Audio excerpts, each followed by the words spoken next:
grâce de Dieu, je suis ce que je suis. Sa grâce envers moi n'a pas été vaine. J'ai travaillé plus que tous. Toutefois, non pas moi, mais la grâce de Dieu qui m'accompagne. 1 Corinthiens 15, verset 10. J'aime beaucoup ce verset. J'aime beaucoup ce verset parce que il me permet de comprendre que les choses que l'on fait, notre agir, notre action, notre pensée, ce n'est pas nous, mais c'est la grâce qui nous accompagne. Lorsque je suis faible, c'est alors que je suis fort. Je ne suis pas fort parce que j'en ai le mérite, parce que je me suis exercé à l'être, mais je suis fort parce que la grâce qui m'accompagne et qui s'exerce en moi me donne de me définir comme étant fort. Mais sans cette grâce, je ne suis rien. Même si je manque de force pour prier, la grâce qui agit vient faire de moi un guerrier de la prière. N'est-ce pas une chose formidable que de suivre Christ? N'est-ce pas une chose formidable que d'être faible, d'être vil, d'être le rejeté, mais de devenir le considéré, l'ennemi, le fort et le danger? Et tout cela, on l'obtient que en la personne de Christ. Quel avantage! Qui sommes-nous pour avoir des titres? Qui sommes-nous pour marcher selon sa grâce et sa bonté? On ne le mérite pas, mais lui-même a choisi de nous choisir. Hier soir, j'ai eu un songe. Dans ce songe, j'étais dans une église, mais une église énorme. Il y avait une foule que je ne pouvais pas dénombrer. J'étais dans un coin à droite, pas loin de la sortie. J'étais assis. Alors, lorsque je regardais vers la chaire, j'ai vu un groupe de chanteurs qui étaient là. Ces chanteurs, ils ont commencé à entonner un cantique. Et littéralement, j'ai vu la foule en délire. Les personnes criaient. C'était comme des groupies qui crient derrière leur idole. Ils sautaient.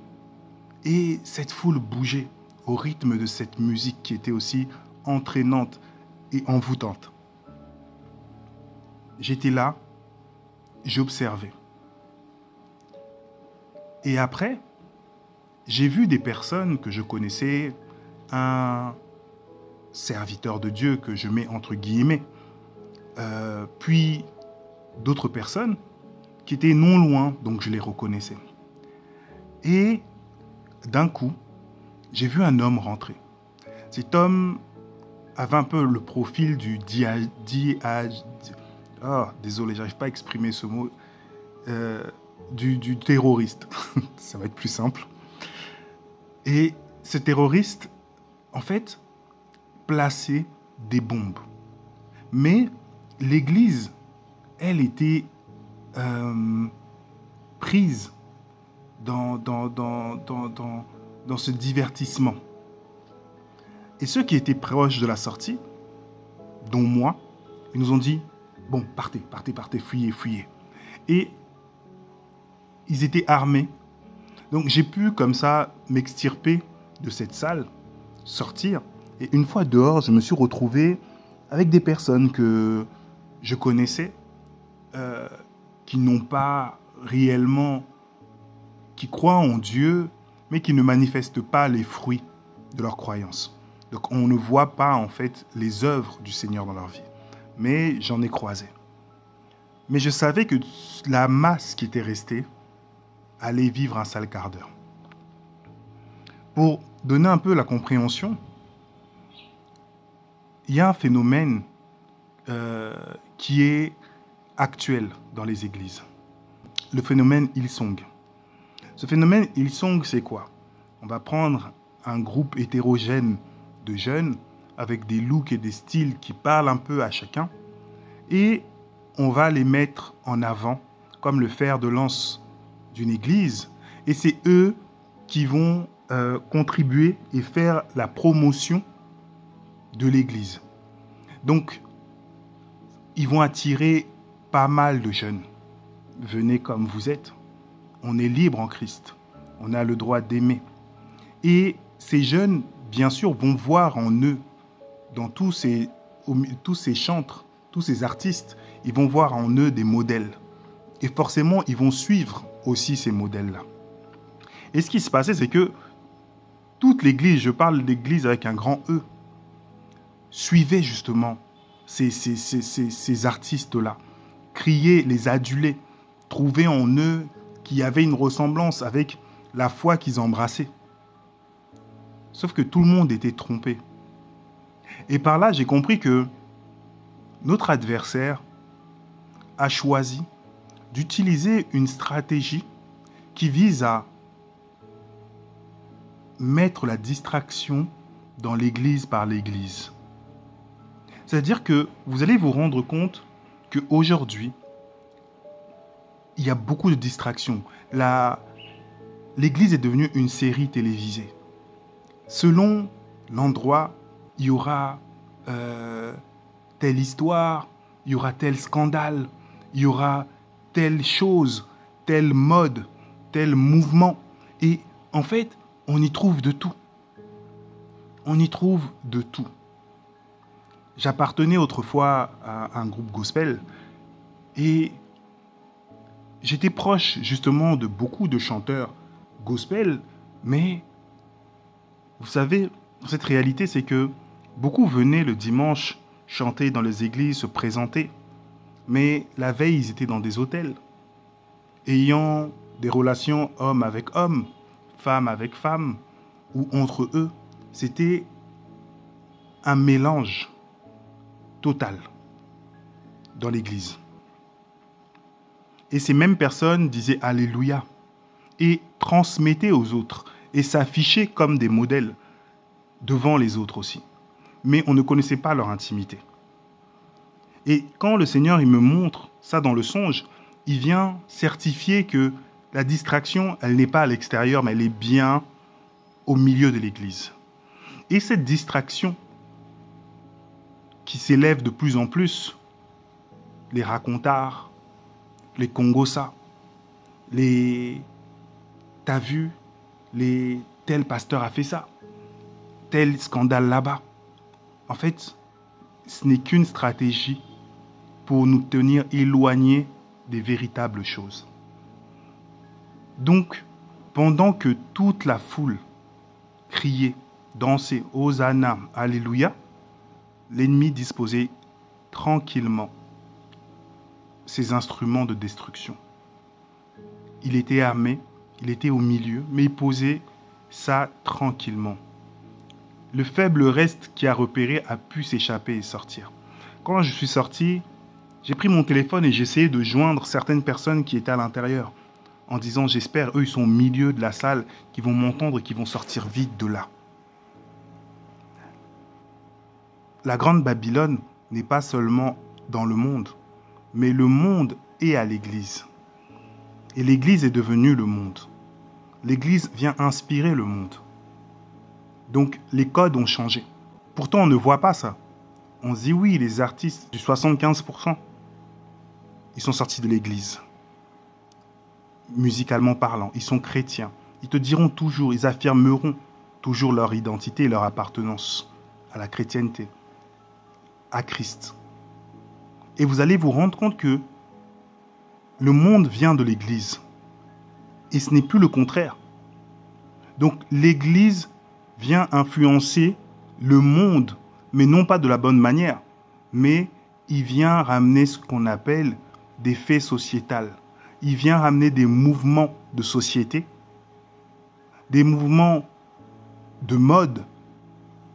Et ça, c'est l'inattendu. L'ennemi a fait en sorte que ça ne soit plus le monde qui vienne nous influencer. Ça, c'était avant, là où cette mauvaise compagnie venait corrompre les bonnes mœurs. Mais aujourd'hui, la mauvaise compagnie, c'est devenu l'Église. C'est elle qui vient corrompre justement les mœurs. par ses contradictions, par ses scandales, par ses histoires, qu'on ne trouve même pas dans le monde. Est-ce que vous imaginez? Par là, je viens nous dire que le Seigneur nous alerte. Il nous alerte non pas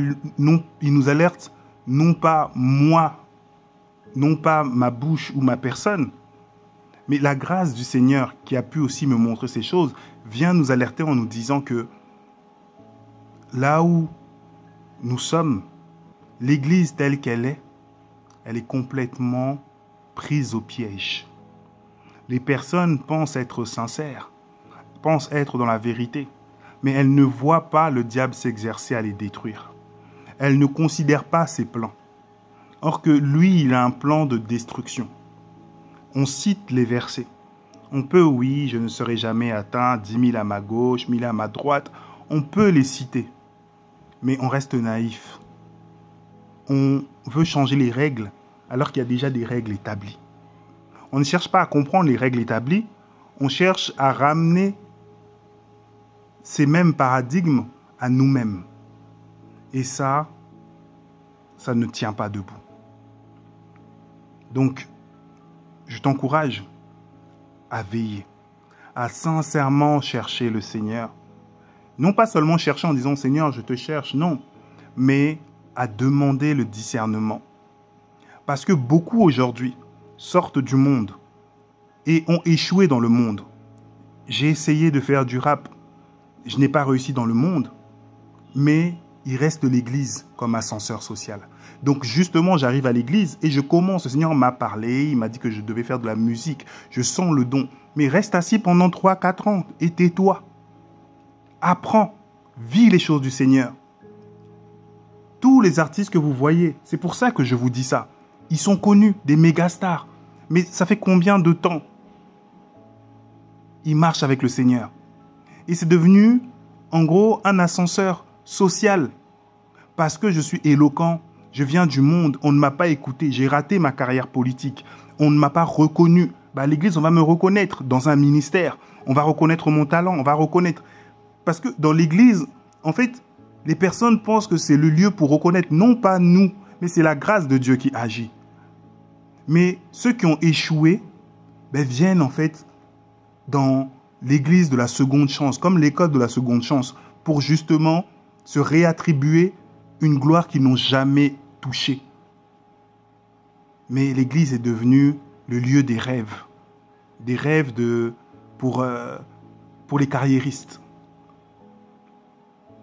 Attention, ne rentrons pas dans ce piège.